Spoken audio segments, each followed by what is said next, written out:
Sih. Ini anggap aja gambar pipa ya.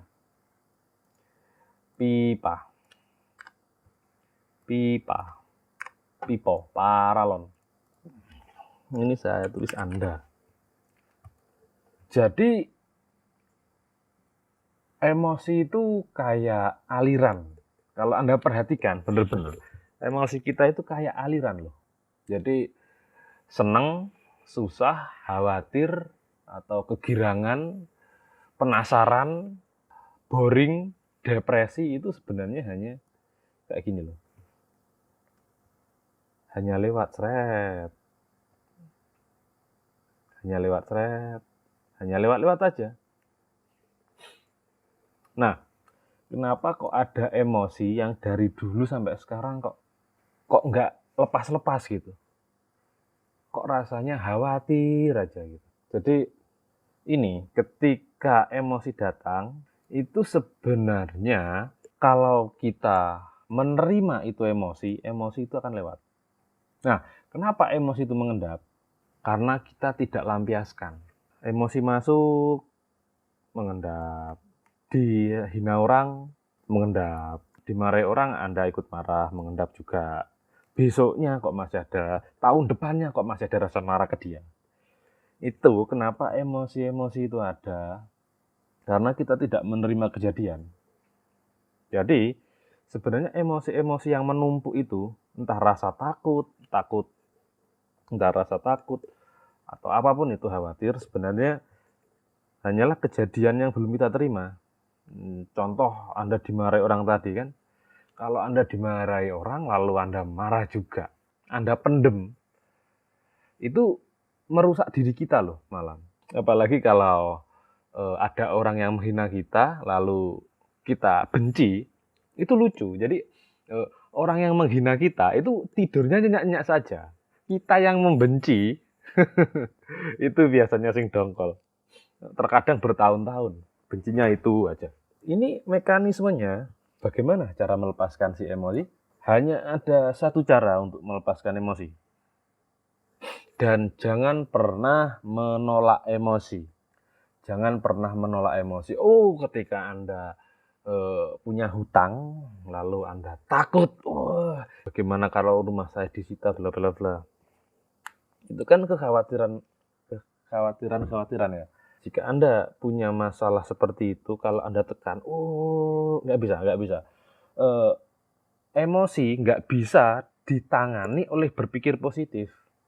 Kalau saya loh ya, kalau saya. Jadi emosi tidak bisa ditekan, emosi nggak bisa dibuang, emosi nggak bisa digantikan oleh pikiran positif. Nggak percaya? Contoh, gini aja deh, tes. Kalau Anda punya emosi negatif, takut apa, khawatir, marah, lalu coba ngomong positif. Contoh Anda takut omset Anda jeblok gitu ya. Takut omset Anda anjlok, lalu coba Anda ngomong, oh omset saya 2 kali lipat bulan ini. Saya punya omset 10 M bulan ini. Nggak bisa. Oke, Anda bisa ngangguk, tapi rasa di dalam hati Anda nggak bisa bohong itu. Jadi kalau orang yang lonjak-lonjak, orang yang ngomong yakin, itu belum tentu emosinya ngomong yakin. Nggak bisa. Jadi emosi tidak bisa digantikan dengan berpikir positif, emosi tidak bisa dicegah, emosi tidak bisa ditekan, emosi tidak bisa dibuang. Mungkin Anda kelihatan bisa mengatasi itu semua dengan menekannya, dengan berpikir positif, bisa, tapi Anda nggak menghilangkannya. Anda hanya menunda waktu, Anda hanya mengubur emosi. Suatu saat, ketika ada kejadian serupa, rasa khawatir itu muncul lagi. Rasa-rasa nggak enak itu muncul lagi. Rasa-rasa benci itu muncul lagi. Dan nanti biasanya kalau emosi-emosi itu dipendam, emosi cari pelampiasan ke tubuh nanti. Tubuh jadi korban, sakit-sakitan, insomnia, bla bla bla. So, bagi Anda yang belum kronis, saya kasih tahu teorinya. Dia caranya dengan melepaskan. Piye caranya melepaskan? Dengan menerima dulu. Jadi, pertama, Anda harus sunat. Iya, bener, serius. Anda harus sunat. Maksud saya sunat itu adalah menyunat Anda dengan emosi. Maksud saya, Anda harus bisa menyadari emosi. Contoh gini, saya takut, aku takut. Kata-kata ini menandakan orang belum sunat, belum terpisah. Nah, cara memisahnya itu Anda harus disunat kayak gini, disunat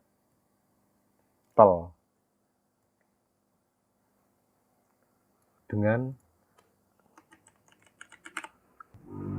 aku merasakan takut.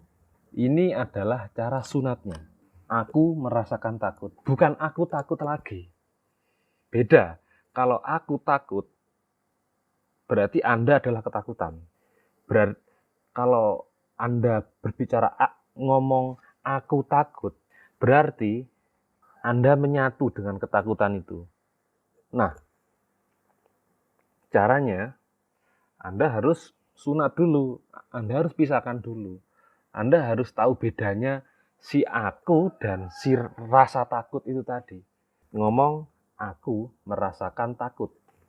Nah, ini adalah langkah pertama supaya Anda bisa melepaskan ketakutan.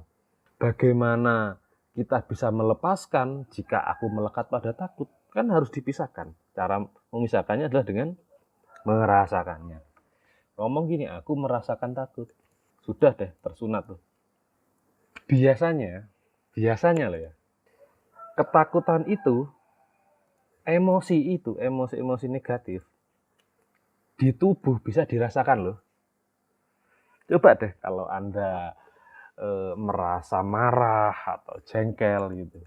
Coba duduk hening dan ngomong, aku merasa marah, aku merasa takut, aku merasa khawatir. Nah, ketika Anda merasakan emosi itu, biasanya emosi itu ada di bagian tubuh tertentu. Bisa di dada, bisa di tangan, bisa di kepala, bisa di selakangan, bisa di kaki, bebas lah.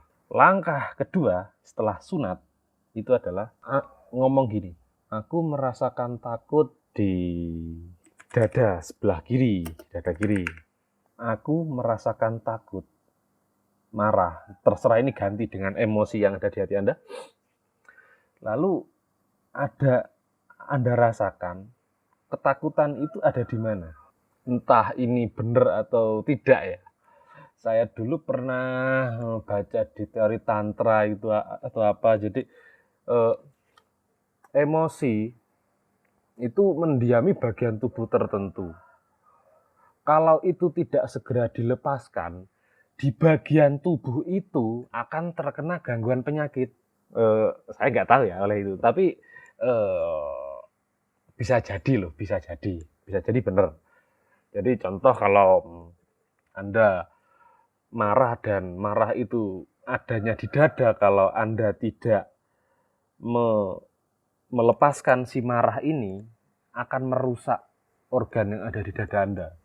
Itu sih teorinya. Menurut buku itu, saya lupa bukunya. Karangan Deepak Chopra atau siapa. Nah, setelah Anda sunat dan tahu posisinya ada di mana, langkah selanjutnya adalah merasakan ketakutan itu. Merasakan. Anda rasakan takut itu, Anda munculkan ketakutan itu. Anda munculkan ketika Anda takut omset Anda jeblok, ketika Anda takut omset Anda turun, alih-alih daripada ngomong positif yang hanya akan memendam rasa takut itu, lebih baik munculkan rasa takut itu. Rasakan, posisikan. Jadilah orang takut. Munculkan rasa takutnya. Lalu bayangkan kejadian yang akan terjadi jika ketakutan Anda jadi nyata. Anda takut omset Anda jeblok, lalu bayangkan aja, rasakan ketakutan, bayangkan Anda dimarahi si bos, lalu bayangkan Anda si bos marah, lalu Anda dipecat, lalu bayangkan ketika Anda dipecat sama si bos, lalu Anda nggak punya penghasilan, bayangkan lalu Anda nggak bisa makan.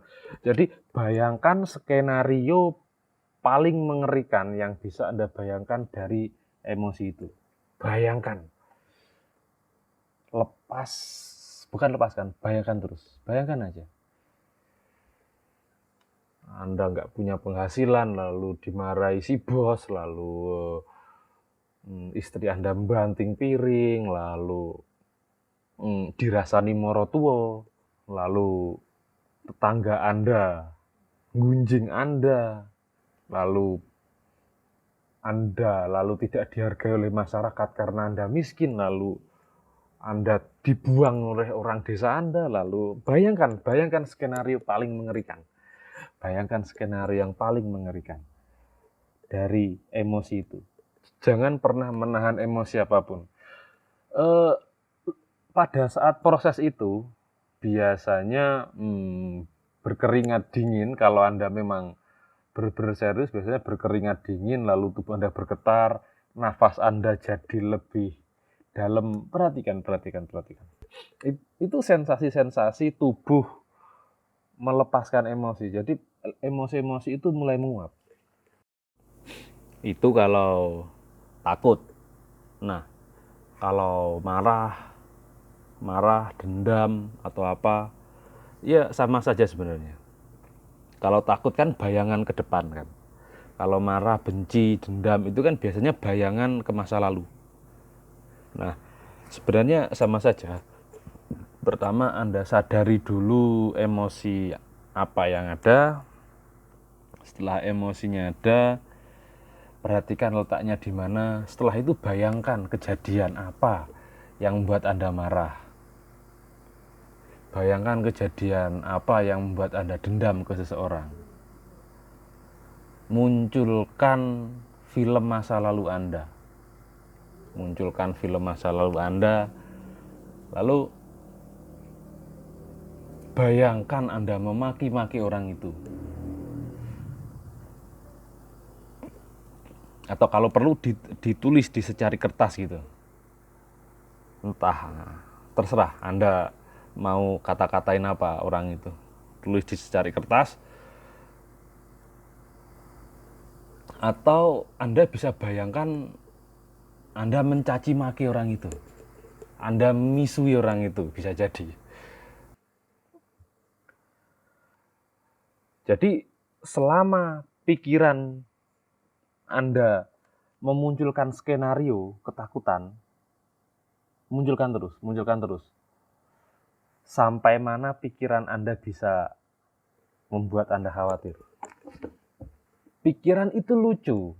Jadi kalau Anda perhatikan, kalau pikiran kita suruh berpikir positif, dia buangnya ke negatif. Kalau pikiran suruh Anda berpikir negatif, buangnya ke positif. Lucu pikiran itu. Jadi terus dorong pikiran untuk mengeluarkan semua kenegatifannya. Yang Anda lakukan hanyalah melihat film. Seperti nonton film itu. Seperti nonton film horor. Ketika film horor kan nggak bisa mengontrol kejadian. Yang Anda lakukan pada saat itu hanyalah nonton saja. Bagaimana cara menghilangkan skenario horornya, Pak? Ya, ditonton aja. Nantilah adegannya entek-entek dewi. Nanti kan adegannya selesai sendiri.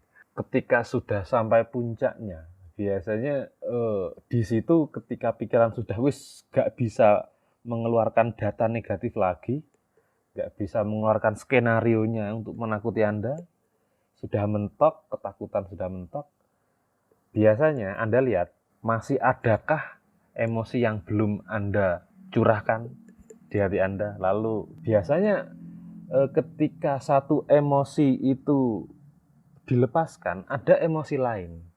Seperti pipa itu loh. Jadi emosi itu kayak air.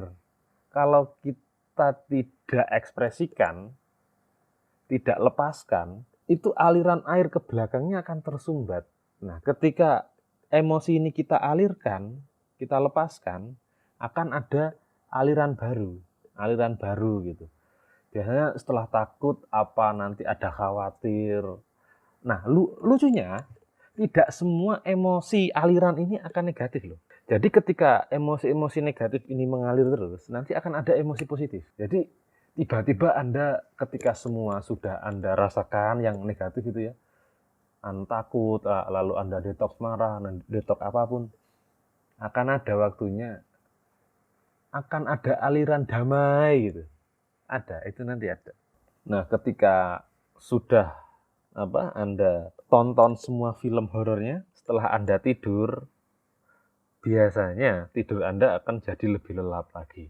Nah, kalau Anda lihat orang tua atau tetangga Anda atau sanak keluarga Anda susah tidur atau apa, itu biasanya dia punya beban pikiran, takut apa-apa bla bla. Nah, kalau Anda tanya ke beliau-beliau itu, biasanya pasti dia takut untuk mengekspresikannya. Biasanya dia takut untuk melihat kejadiannya. Dan biasanya orang kayak gitu itu rawan terkena gangguan kesehatan.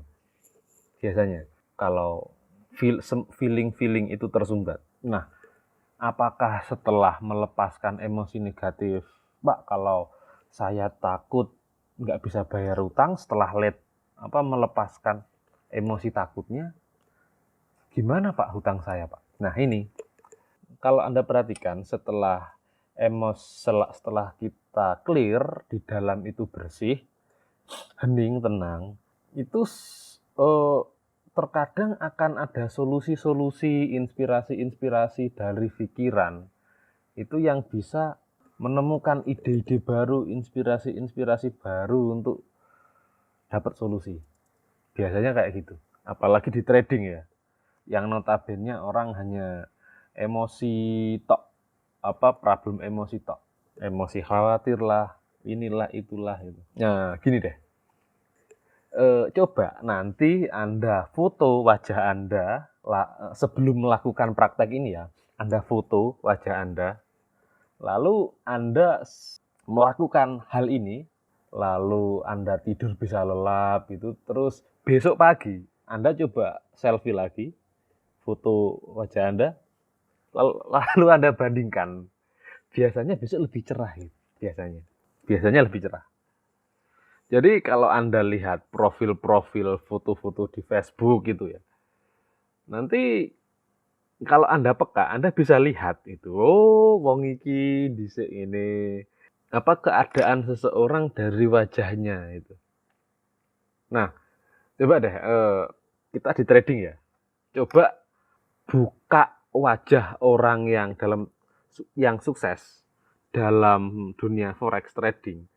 Itu Anda scroll fotonya ke belakang, itu biasanya oh iki ketok wajah-wajah bangkrut iki pas MC paling iki gitu.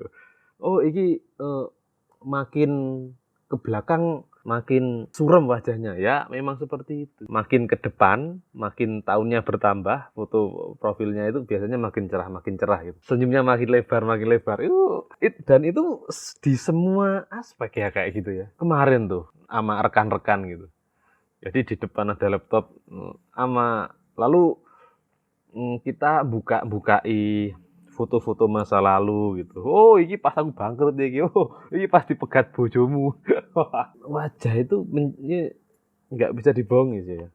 Nah, oke lah. Kita kali ini bahas itu. Bagi Anda yang punya beban-beban emosi negatif, Anda bisa coba cara ini. Ya, yang mungkin Anda punya keluhan-keluhan penyakit yang mungkin disebabkan oleh emosi, bisa jadi ini adalah lantaran kesembuhan Anda. Bisa jadi. Amin. Tuhan yang bisa sembuhin kok. Oke. Sekarang sudah jam 12:30.